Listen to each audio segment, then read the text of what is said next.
Hey, this is Ryan McCombs from the band Drowning Pool, and you are listening or watching or listening and watching to We Go to 11.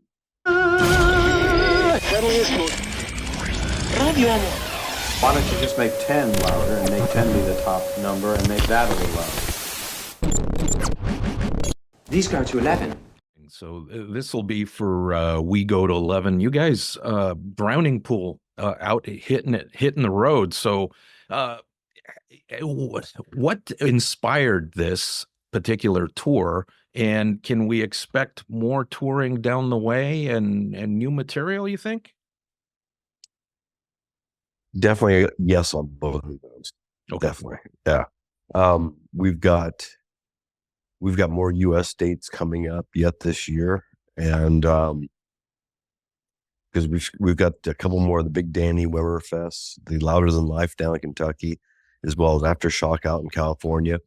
And we're doing a run of dates to get from one to the other and back home, or back to Texas, anywhere, back to the origin of Drowning Pool. And right. So we got that coming up yet. I mean, this one's what we're on now isn't done yet. We still got a few more shows here with Killer's Confession and Moon Fever. What inspired that is just, I mean, we're enjoying being out playing, right? Enjoying getting to be face to face with the people to give us a job to do. It's just been fun. So for yourself, because I know you came on board in 07, right? 07 was about back in the day was 05 yeah. was 05 was yeah. So and then obviously you stepped away from the band. There was a three records then thereafter. How did you reconnect with the guys? Because after stepping away for a little bit, then you come back. And by the way, the second record you did was the live record, which is awesome. I mean, great snapshot of what you guys do. It's kind of funny. It's kind of funny because the Stevie is the one born and raised Texan in the band. Stevie and Mike were they're from New Orleans originally. Moved to Texas around the high school years, somewhere in there. So Stevie's like the one true born, raised Texan. Okay. He's a man of very few words. When he has something to say, it's usually pertinent. It's usually to the point. So he's not one that you would typically get into a long-winded text message thread with. And I live over in England, where I've lived now for 7 years. Oh, wow. And I was over there one evening, and all of a sudden I get a message from Stevie, and we started going back and forth. And usually, if he and I, and since Drowning Pool and myself parted ways, usually if we got a hold of each other, it had something to do with football, or we're shooting. That's about it. We were shooting the topics of football back and forth. He's a big Cowboys fan, I'm a big Browns fan, and all of a sudden we're just small talk. I'm just like, that's not about an hour of small talk. I'm just like, that's not Steve. I was like, man, you sure everything's all right? He's like, yeah, everything's great. Yeah. He came back, because, actually, I was wondering if you'd be interested in doing like a couple reunion shows or something. I was like, oh, hell yeah. Yeah, definitely. And then like 3 days later, we went from a couple of reunion shows to you're back in the band, and we're moving forward. We got shows in 2 weeks, so get ready. And it was just a kind of a whirlwind. So in all this with you, I wasn't aware you're based out of England. You're saying you're living in England. Yeah, I moved to England about 7 years ago, and been there. Been living over there where the skies are cloudy, and I have to worry about that burning orb in the sky messing my day up. How does that do for your voice? Because I imagine it's like you said, cloudy. It's probably a lot. It's damp. Is that right? You don't notice it. I mean, I don't notice it. It's very like Washington State like. Okay. Is what I'm in the Northwest, so I kind of know what you're talking about. Yeah. Okay. Yeah. Yeah. Okay. Very similar to Washington State. It's over. I mean, I've only been to Washington State just to do shows. Sure. So I say that like I know, but I'm just kind of guessing. Yeah. But yeah, it's my speed. I don't like the sun whatsoever. So me and the English weather get along just fine. Oh, well, that works out fine. And then you're a football, like you said, you're a Browns fan, and there's a huge kind of connection with hard rock, metal, and sports. And I mean, Drowning Pool's no stranger to having a connection to the wrestling world, and even Soil. I think you guys were featured in some EA Sports games, right? And I know that Yeah, because I used to play those with my kids. So, right. so how does that all work? Cheering for the home team being in the Cleveland, right? And you're out in England. Yeah, I'm not from Cleveland or even Ohio for that matter. Okay. When I was a kid, I picked the Browns because their uniforms were really ugly. Yeah. And we didn't. I was born and raised in Indiana, and we didn't get the Colts till '84. And I already had Browns were already my team before that. So it was no. So I've always rooted from afar. Right. So it's really no different. I know that every once in a while because my wife is English, Mhm. stepson's English, and so they've adopted the Browns as their team. So Nice. it's been tough. Being a Browns fan is not a piece of cake. So there's been plenty of times my wife looked at me and been like, "Really? Why couldn't you have been like the fan of a good team?" So Yeah. I mean, things have definitely gotten better here recently, so it's a little Yeah. easier to No stomach. kidding. And how is, out of curiosity, I'm off topic with NFL and stuff like that, but they do those games in Europe and stuff, and like out in, I guess they do some in Mexico and stuff like that, and they're going to do some other games elsewhere. But how is that accepted? I mean, it looks like it's pretty well accepted. It's It wild to it's see. I was just going to it's say, it's wild to see fans with different jerseys of the teams that are on the field. You know what I mean? That's the biggest thing about it. Early on, before my wife became my wife, and we were just seeing each other, I was over there visiting at one point. She bought us tickets to see the Browns and Vikings over in England, Oh, wow. and it was weird. Yes, when you go, guys, there's a keeper right there. Yeah. But it was weird because when you're here, as you mentioned, you go to a game, Hmm. you definitely feel the home team presence. Yeah. But over there, it's like I said, like Vikings Browns game, but there are people wearing jerseys of every team because they're there just to be able to witness a football game, an American NFL football game. Right. So they're not necessarily, you're not, I'm probably the only one standing up yelling, "Break his effing legs" and shit like that. So it was, Yeah. yeah. So it was very weird, very calm. It's kind of like being in church on a Yeah. Sunday. It was weird. And it does have the vibe. Again, I'm just basing it on what I'm seeing on TV. It has kind of like the vibe of what do you call it? Like Pro Bowl. You know what I mean? Like the fans are all fans from That's a good different teams analogy. and Yeah. stuff like that. Right. Yeah. Well, cool. So, okay, so you guys are hitting it hard. You're more touring coming. It sounds like, it's been a bit since you guys put out music. And I'm glad to hear that you guys are putting some together, because I think at this point a lot of bands just put out like a single and just kind of feel things out. But is this going to be a full, complete piece of work, collective of tunes, or is it going to be EP? What are we looking at here? I don't even know right now because, as you just mentioned, that was the original thought. We wanted to put something out there to be kind of like, hey, this lineup's back together again. Right. Here's a taste, more to come. Nice. But the industry reception on the four of us getting back together again has been so positive, has been Right.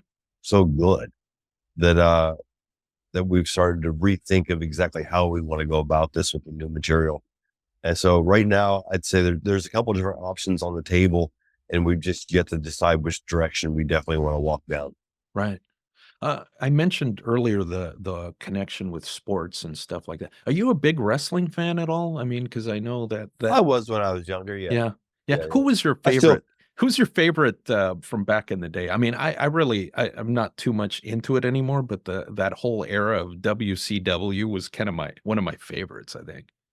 funny enough that I live in England now, but when I was a kid, I liked the British Bulldog. Oh yeah. And his it was very short lived, but Yeah. his tag team partner, Dynamite Kid. And and of course the Ultimate Warrior. I mean, you Mhm. couldn't dig on that. But I also like some of I like some of the bad guys, Nikolai Volkov Oh and yeah. Iron Sheik, and Yeah. yeah, I mean that was my era. That's when I was into the wrestling. Is that was that the whole Yeah. Hulk Hogan era.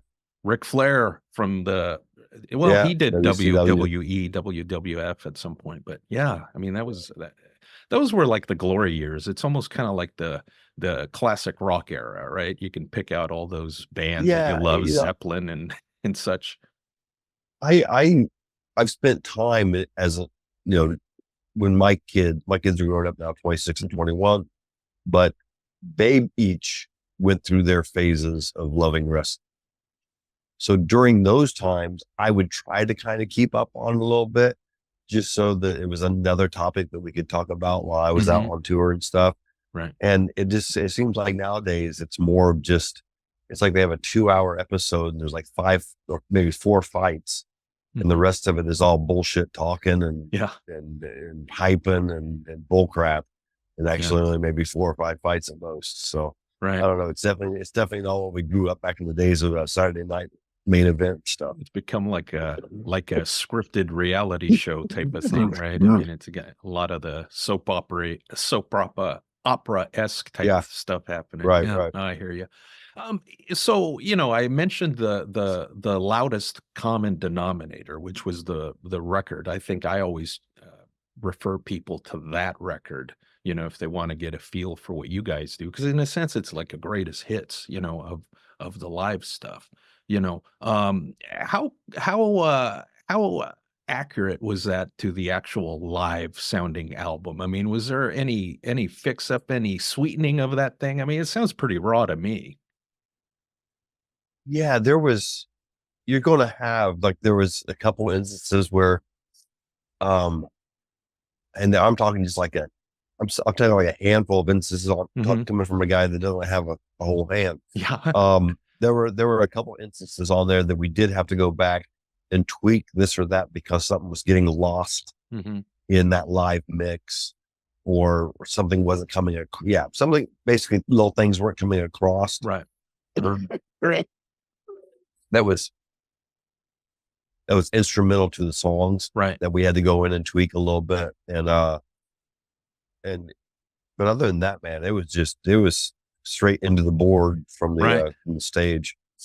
Any thoughts of recording any live material here on this particular run or the future run of, dates? I mean, I think that's There kinda there's so much talked about because, I mean, during the holidays this past year, we left December 23rd and got back January 3rd. We Mhm. spent the entire Christmas and New Year's over in Europe, playing for the troops that couldn't go home, over in Poland, playing for the troops that couldn't come home for the holidays. Um, and that was like all acoustic shows. No. And so that ended up, I never thought Drowning Pool acoustic would go over, but it No went over kidding. fucking it. It was Oh, awesome. wow. So there's been talk about doing an acoustic album. There's been talk just on this tour. Mhm.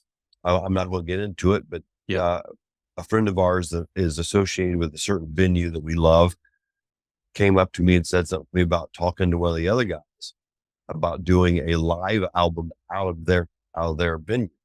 Yeah. So that actually has been spoken about.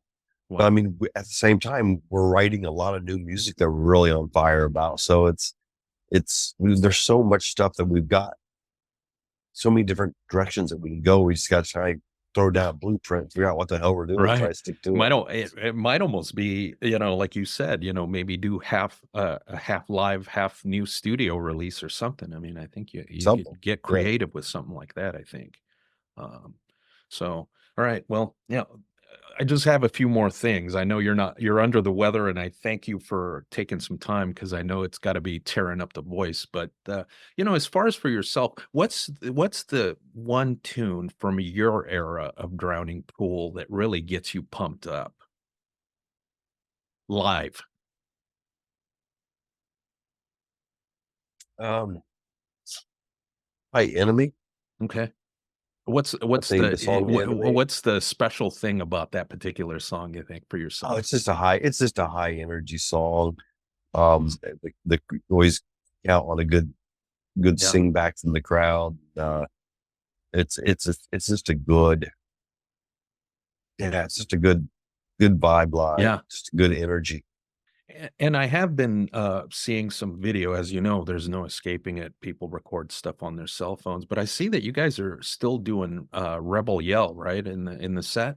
We And threw that back in during the yeah. Snafu tour. Yeah. Okay. So what about that tune? Because, I mean, you guys do a pretty good rendition of that. I don't think you can screw that song up, but you do a great rendition of it. It's just fun. It's just fun. We threw that back in a couple of months ago, and it was just for that reason. It was just like, just having fun. Yeah. It's a fun live song. There's no way around that. Oh, yeah. What about favorite classic tune from the classic era or from the Dave era, I should say? We, when we got back together, we had shows like in 2 weeks. Mhm. So we hadn't played together in 12, 13 years. Yeah. And we were only going to be able to get together like 2 or 3 days before the first show. Hmm. So when we were talking about material to play, it was like, okay, let's just go back. Let's rely on muscle memory Right. and go back and just kind of what did the old set look like? And let's really concentrate on those songs. And then if there's something you want to add or whatever, we will. Let's concentrate on that. Right. And so we did. But as I was doing that, as I'm walking around Swindon, England, listening to my headphones, listening to the songs again, to get everything restored into the brain. Right. The song Mute just kept hitting me Okay. from the album Center. Yeah. And I said something to the guys about it. Like, that'd be cool, man. We haven't played that since Davey was still with us and everything. So Right. it was like, I really enjoy playing that song live. It's got such a cool vibe. It's just, Right. it's like kind of the opposite end of the spectrum of Enemy. Sure. Enemy's got such an energy, whereas Mute has such a vibe to it that I really enjoy playing that live. Nice. And Tearaway's killer. Cause I mean, Mhm. I know what the original song, I know what the thought was behind the original song, but there's so many lines about that. I mean, Dave was a friend. Dave was a friend. His mom was the reason that there's things that she said to me. It was the final push to definitely get back into music and do this back in 2005. Right. And, but Tear Away, I know where the lyrics came from, but there's certain lines in that song that really touch base with me now, singing Dave's lyrics. Sure. So that'll always have a special place. Nice. Being up there on stage with the three originals, Mike, CJ, and Stevie, Right. and singing Dave's lyrics to some of the songs. There's so many special moments. But to answer your question, yeah, Mute is I think it's a fun song for me to play just Yeah. on vibe level alone. Oh man. And I'd be nuts not to ask about Soil, but probably difficult to juggle two bands when you're living abroad, right? I mean, what's the status with that band, and could you juggle two bands? Oh yeah, so far I have. That's nuts, man. This tour that we're currently on, Drowning Pool, The Killer's Confession, and Moon Fever, it gets over. I think we have three more shows counting today, and then I get 3 days at home, and then I leave for a European tour with Soil Wow. over there, and then right after that I get 10 days at home, then I'm back over in the States with Drowning Pool, and then it's just back and forth. But it keeps me on my toes. But Yeah. I mean, it's like right now, I forget how great I got so caught up in at times reminiscing in my own head and missing being on stage with these guys and playing with these guys that I think I forgot about just how good of people they are too. Just like last night, man. I'm not well. Yeah. And when a singer isn't well and he's spending all night hacking in his bunk, coughing up everything under the sun, it takes, the most violent thing you can do to your vocal cords is cough. And so it's kicked the shit out of it. But to get up there last night and to put out what I felt like was one of my worst performances in my 20-some year career, but to have the support of these guys being like, man, got through her. You know, just having the support of the just was a reminder, another reminder of just how good of people they are at the end of the day. Yeah. Yeah. And It didn't matter, you know, the business side of it didn't matter. It was just like, how are you doing? Are you all right? You know, right. it was cool. It felt really good to be back again. Seems like every whip stitch, I'm being reminded of how good Yeah. it is to be back in the fold with the DP camp. Yeah. Well, hey man, thanks so much. So you got the tour, there's more touring, and then there's potential for maybe something studio, and then probably There's another run of so much stuff being talked yeah, about. fantastic. Hey man. Oh yeah, there's already big tours lined up for 2025. So I mean, it's like it's not slowing down, not nonstop. slowing down one bit. Yeah. Hey, yeah. thank you so much, man. Get well. I hope to talk to you again Thank when you guys head out the northwest. I'm out in Oregon, so Sweet. Man, I right. appreciate your time. Hey, Appreciate thank your time you very much. Thank you. Take care. Okay. All right. Yep. You too. Right. Bye-bye. Bye.